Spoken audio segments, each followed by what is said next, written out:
Hey, I'm back. As promised, this is our second video. So let's quickly get to crushing this video.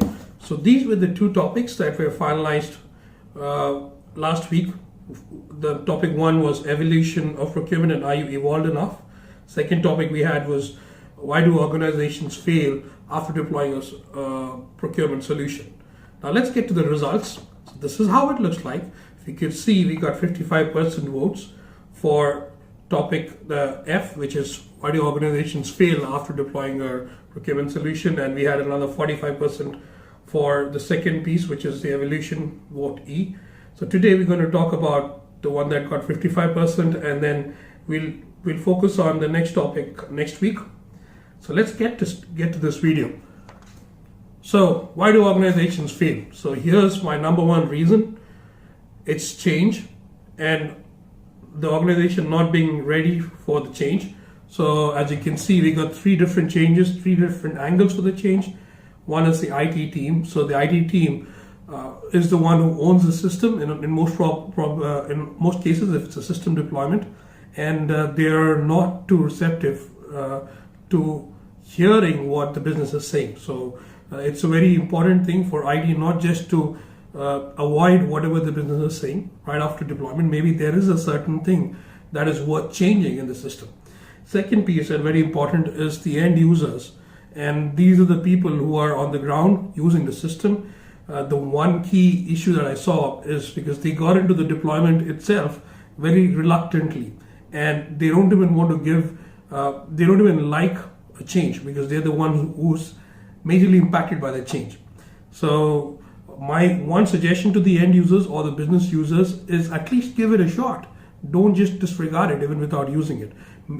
Somebody must have put in the system for your good. So just give it a shot and do provide feedback. That's vital. The last one in the red that I wrote is leadership. Leadership kind of drops the ball as soon as the system goes live, and they click few fancy pictures and don't really care about what's happening after that. So that is another critical sign of everybody losing the zeal to use the new solution. So we need to go have a top-down approach. So that's my first reason. Let's jump to the next one.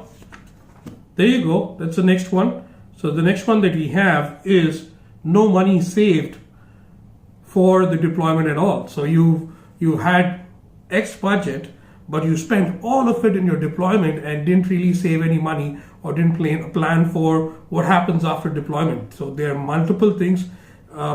Two main pieces is you didn't even spend money to hire the right team.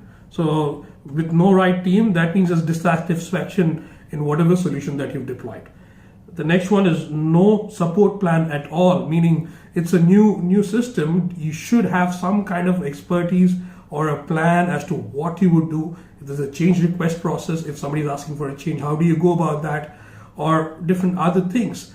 And typically, if you had $100 of budget for implementation or implementing a new system, you need to save around 25% of it for the next 1 year for your support. So that's something you need to be on the lookout for. And also, I see a lot of RFPs where organizations don't even in the RFPs that are going out for their deployment, they don't even ask the vendor or the partner to quote on what's the support plan. So that's like the worst mistake to do.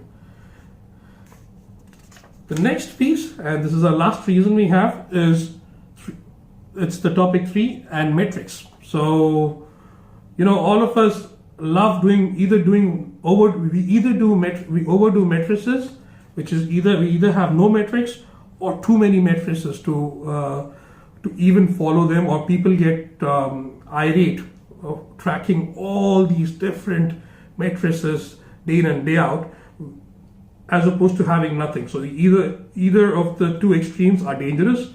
And then we have the other right side is there is no linkage to your business case. So you might have had a business case right around the deployment time and you really don't have any linkage to your metrics and your business case. So this is how you're set up to fail. So that's about the 3 reasons. And one sincere request to all of you, don't try this in your organization. Bye-bye.